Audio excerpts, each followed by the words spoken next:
반갑습니다 형님들. 안녕하세요. 오늘도 제숙TV 생방송 와주셔서 감사드리고, 생방송 보신 형님들은 추천과 즐겨찾기, 이따가 유튜브로 보시게 될 분들도 구독과 좋아요 좀 부탁드리도록 하겠습니다. 감사합니다.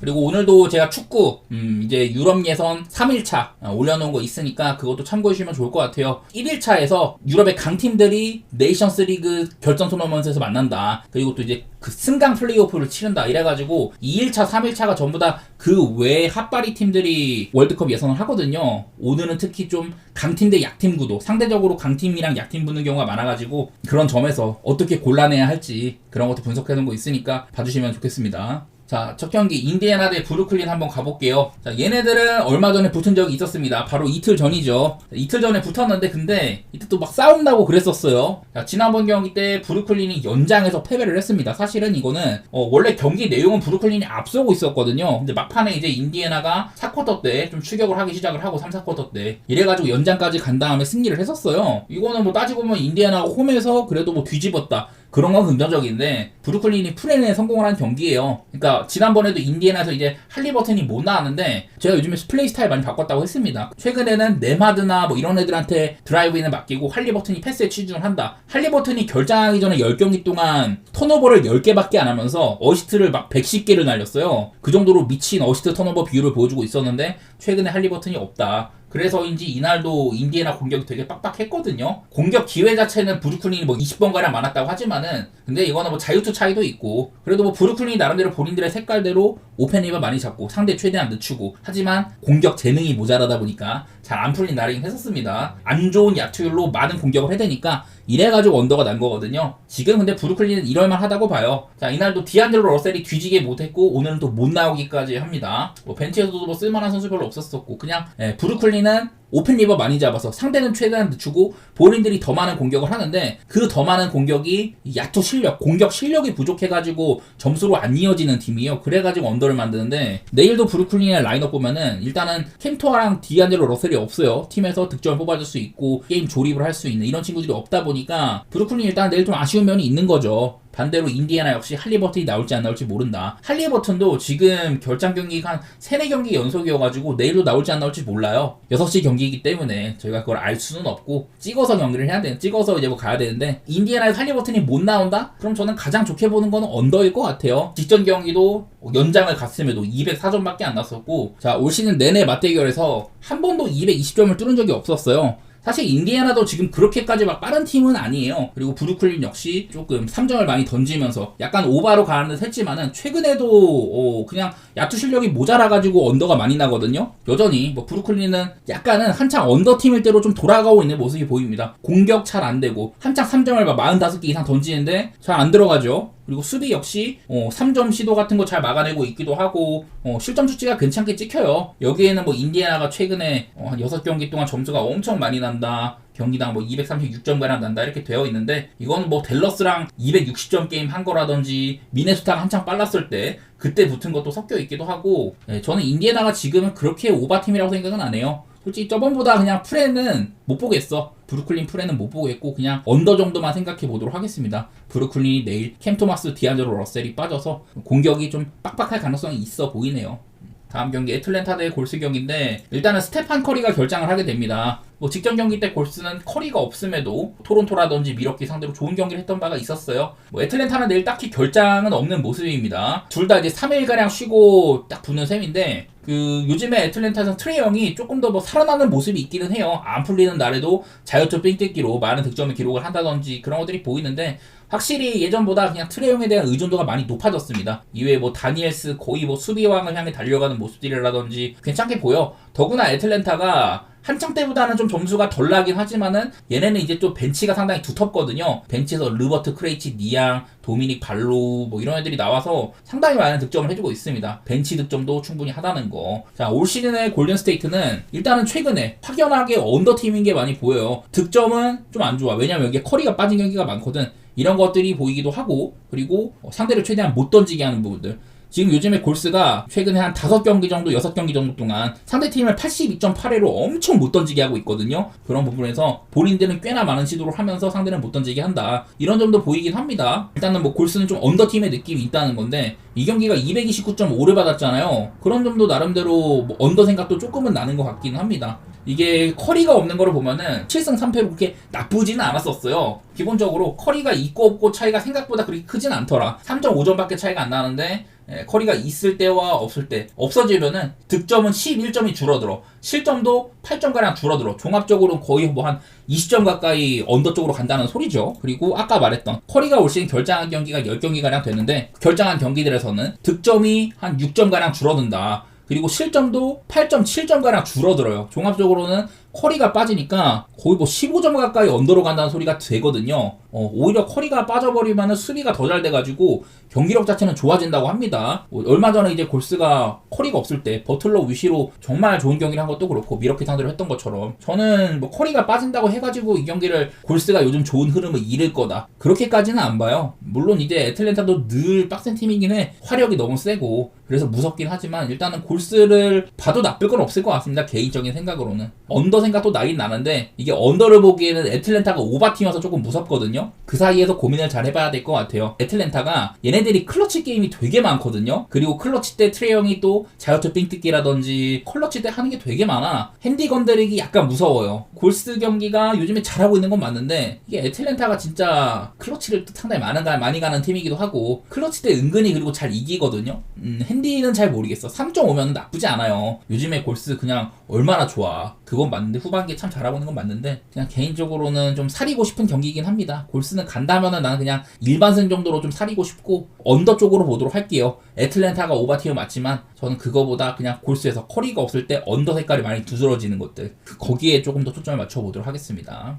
자, 그 다음 경기는 뉴욕 대 워싱턴 경기 한번 보도록 할게요. 일단은 뉴욕이 맞대결상으로 8연승 중입니다. 상당히 좋죠. 그리고 또 홈이기도 해요. 워싱턴이 백투백일 때를 한번 모아봤는데요. 저는 매번 백투백에서 워싱턴이 1승 10패로 굉장히 안 좋기도 하고 얘네들이 백투백일 때 득점이 저조하다 이런 얘기들을 계속 들어왔었는데 요즘에도 이거는 뭐 비슷합니다. 워싱턴의 백투백, 가장 최근 백투백 여기 디트로이트전 103점밖에 못 내고 진 경기요. 20점차 대패입니다. 브루클린 상대로 107점 내고 승리했던 경기, 특히 전반전에 거의 60%로 터졌는데 그런 경기도 득점은 107점이었다. 워싱턴의 올 시즌 백투백 첫 승이었는데 3점이 터져가지고 이긴 경기인데 총으로 보면 언더였어요. 이때도 애틀랜타와 경기를 했는데 111점, 생각보다 많이 넣긴 했는데 언더 게임이었었습니다. 레이커스랑 해가지고 96점 내고 대패, 세크라멘토한테 100점 내고 123점 실점하면서 패배하고 미네한테 106점 내고 패배, 뭐 이런 식으로 워싱턴은 백투백일 때 그냥 언더세가 많이 보여요. 그런 팀이라고 생각을 해줘야 된다. 근데 이게 그 이제 뉴욕 닉스 얘기를 좀 해볼게요. 일단 워싱턴이 백투백일 땐 점수가 좀 모자란 점들, 그런 것들이 보이는데 내일 기준점이 222.5밖에 안 됩니다. 되게 낮거든요. 사실 근데 뉴욕도 지금 언더팀이기는 해. 특히 이제 공격이 많이 안 돼요. 뉴욕이 한창 때는 얘네들도 좀 오바 냄새가 많이 났었어. 최대한 3점을 아끼고 상대 인사이드에서 많이 한다. 워싱턴은 인사이드가 약한 팀이죠. 오늘도 제가 분석할 때 올랜도한테 인사이드 개 털릴 거다. 실제로 뭐 점수차가 되게 많이 나기도 하고 어쨌든 워싱턴이 인사이드가 약하다는 건 변함이 없어요. 그런 면에서 뉴욕이 좀 이점도 있을 거는 같은데 뉴욕 닉스가 그냥 아쉬운 거는 브런슨이 없는 거? 생각보다 근데 브런슨의 영향력이 생각보다 작아. 근데 이게 맥브라이드까지 되게 퀘셔너블이에요. 뉴욕 닉스에서 카메론 페인 이런 애들이 주전으로 올라서겠지만은 사실 많이 돌아가는 라인업은 아니어가지고 좀 아쉬울 거는 같은데 그냥 워싱턴이 백투백일 때 안 좋은 점, 그게 제일 들어오는 것 같아. 뉴욕이 또 홈일 때는 워싱턴을 뭐 한 20점 차 이상 막 짓밟은 적도 있었고, 이것도 워싱턴이 사실 요즘에 잘 이겼다고 했잖아. 그 전에 한 10경기 동안 한 6승을 했다. 올 시즌에 얘네들이 15승밖에 없는데 최근에 한 10경기 동안 6승을 한 적이 있었다. 그런 게 있었는데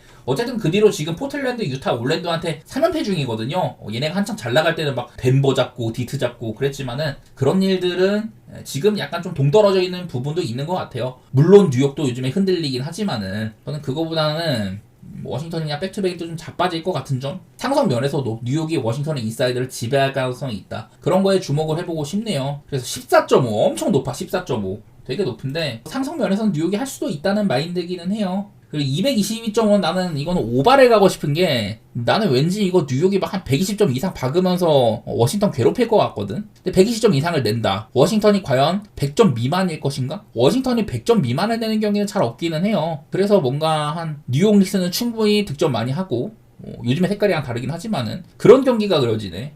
뉴욕이 샬럿한테 막 98점 내고 지고 샌안토니오한테 105점 내고 지고 뉴욕도 요즘 안 좋은 건 맞는데 뭐 상성이 나는 좀 뉴욕이 좋아 보이네. 그전 상대들보다는 워싱턴이 뉴욕이 더 상대하기는 편할 것 같아요. 저는 뉴욕 사이드에다가 한번 오바 쪽으로 볼게요. 경기 구도가 좀 파악이 안 돼. 어쨌든 상성이 뉴욕이 좋다. 그리고 워싱턴이 백투백일 때 약하다. 이 두 가지에 조금 더 초점 맞춰보도록 하겠습니다. 자, 다음 경기 세크라멘토 대 미러키 경기입니다. 세크라멘토는 사보니스가 없고 미러키는 릴라드가 없습니다. 릴라드가 전 경기에도 빠졌었는데 사실 직전 경기는 그건 이제 미러키가 레이커스 상대로 되게 편한 경기를 했죠. 레이커스가 8일 동안 6경기를 해야 되는 그 마지막 구간에 있다 보니까 체력적으로 엄청 힘들 수밖에 없고 그냥 애들을 싹 다 뺐어요. 내일 경기도 릴라드가 빠진다고 하더라고요. 오피셜로 빠진데 아예 제외가 됐대. 그래서 릴라드가 없는 것도 좀 그려봤거든요. 올 시즌에 릴라드가 뛰고 안 뛰고 생각보다 릴라드가 안 뛸 때 경기력이 더 올라가는 부분이 있습니다. 한 4점가량 좋아진다고 하죠. 근데 이제 릴라드가 빠지면은 왜 좋아지냐? 공격에서 깎아먹는 것보다 수비가 더 좋아져. 공격에서는 6점 깎이는데 수비에서는 9점이 플러스가 되거든요. 이래가지고 릴라드가 없을 때 미러키가 오히려 더 플러스 되는 부분이 있다. 이런 거거든요. 그래서 이런 것도 정리를 해봤습니다. 일단은 얘네들도 릴라드가 없었을 때 미러키는 9경기 동안 7승 2패예요. 생각보다 잘 이겼죠. 릴라드가 있었던 경기와 없었던 경기를 확인해보면은 사실 차이가 그렇게 크지 않습니다. 공격은 다운되지만 오히려 수비가 좋아지는 부분이 있다. 아까 보여드린 것과 비슷하죠. 오히려 경기력은 0.2점가량 플러스일 정도로 릴라드가 없을 때 생각보다 차이가 크지가 않습니다.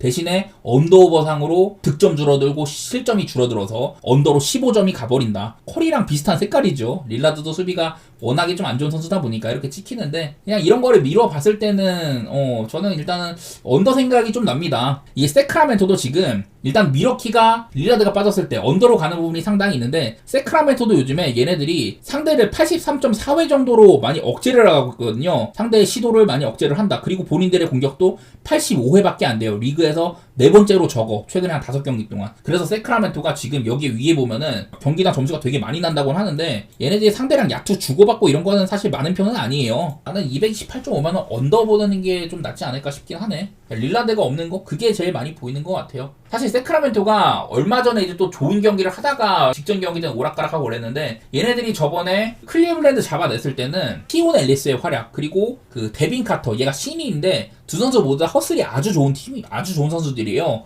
그런 애들의 활약으로 한번 잘했었다. 근데 바로 또 직전 시카고전에서는 그때 막 20점 차 앞서던 거를 뒤집히기도 했습니다. 그만큼 세크라멘토가 지금은 안정감이 좀 모자란 팀처럼 보이고 상대 팀들이 뭐 클리블랜드, 시카고, 멤피스, 피닉스 이런 팀들이었기 때문에 좀 세크라멘토가 점수가 많이 나지 않았나. 저는 그렇게 생각을 해요. 미러키는 걔네들에 비해서는 언더팀일 것 같다. 이런 데가 또 들어가지고 이거 난 밀키 프렌 보고 싶거든. 릴라드가 없어도 충분히 미러키는 괜찮았었어요. 그리고 세크라멘토는 오히려 지금 안 좋은 구간에 속한다. 이것도 뭐 요즘에 라빈이나 드로잔 이런 애들이 터지면 모르겠지만 사실 그런 빈도가 높아 보이진 않습니다. 꾸준하게 믿을만한 것 같진 않아가지고 미러키 프렌 그리고 언더 그렇게 보도록 하겠습니다.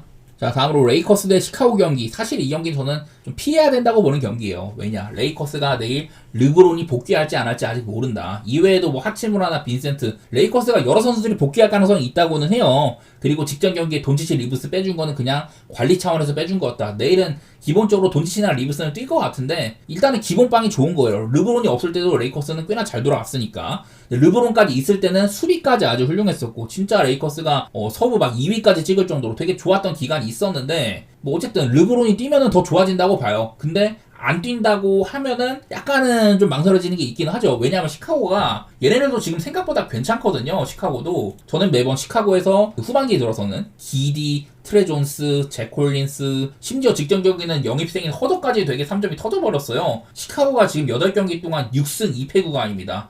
이렇게 하고 있어가지고 나는 시카고도 만만치는 않다고 보거든. 좀 도깨비 팀 느낌이 있는 팀이죠. 요즘에 화이트는 3점을 많이 죽었는데 그리고 점수 자체는 많이 내주고 있는 것도 있고 이런 면에서 시카고가 난 딱히 막 엄청 뒤져 보인다 그러진 않아. 라인업상으로는 분명히 레이커스가 좋고 레이커스가 홈이다 이런 거는 기분이 좋아요. 그리고 근데 나는 이거는 안 가고 싶어 그냥. 자, 근데 내일은 시카고도 트레 존스가 퀘셔너블이잖아요. 제가 요즘에 예칭찬 되게 많이 했었죠. 후반기 기준으로 27분 정도 되는데 야투 성공률이 58.1%, 3점을 55%로 꺾고 있습니다. 3점을 많이 던지진 않아. 경기당 1.3개니까 되게 안 던져요. 얘는 뭐 핸들러로서의 역할 그런 것들이 조금 더 눈에 들어오는데 어쨌든 효율이 상당히 좋다. 이런 거거든요. 경기당 뭐 득점도 12.3점이면 나쁘지 않은 수준이고 얘가 이제 조금 더 핸들러를 좀 도와주면서 길이도 상당히 좋은 활약 해주고 있죠. 여기다 화이트, 허더도 하나 났다. 부젤리스 사실은 저는 어떻게 보면 좀 더 출전 시간이 길었으면 신인이라도 한번 도전해볼 만한 그런 선수라고 보고 있고, 오히려 부세비치가 요즘 좀 안 좋은데 대신에 콜린스가 좋은 면도 있고요. 이거는 나는 시카고가 꽤나 만만치 않은 팀이다, 이런 게 제일 많이 보이는 것 같아. 물론 내일 르브론까지 복귀를 해가지고 레이커스가 완전체면은 그거는 레이커스가 좋을 수는 있는데 저는 그래도 9.5는 좀 빡세 보이거든요. 그리고 오히려 이것도 만약에 르브론이 없다 그러면 오바보기가 오히려 괜찮아요. 근데 르브론이 뛰면은 수비가 되게 좋았었거든요. 돈치치나 리브스가 있으니까 수비에 집중을 하니까 되게 수비가 잘 돌아갔단 말이야. 그런 게 생각이 나가지고 이거는 내일 르브론 여하에 따라서 너무 좀 요동칠만한 경기인 것 같아요. 르브론이 뛴다 그러면은 레이커스가 많이 할 만도 해. 근데 르브론이 뛰면은 오바는 못 봐요. 이런 느낌이어서 어렵다고 생각을 합니다. 르브론이 뛰는지 안 뛰는지를 봐야 되는데 경기가 11시 반이어가지고 이거를 뭐 뒤쪽에 보고 나서 조합해갖고 할 것도 없고 아침에 방송 켜봤자 르브론 뛰는지 안 뛰는지도 안 나올 것 같고 이래가지고 이 경기는 안 건드리는 게 맞지 않나 그런 생각을 합니다.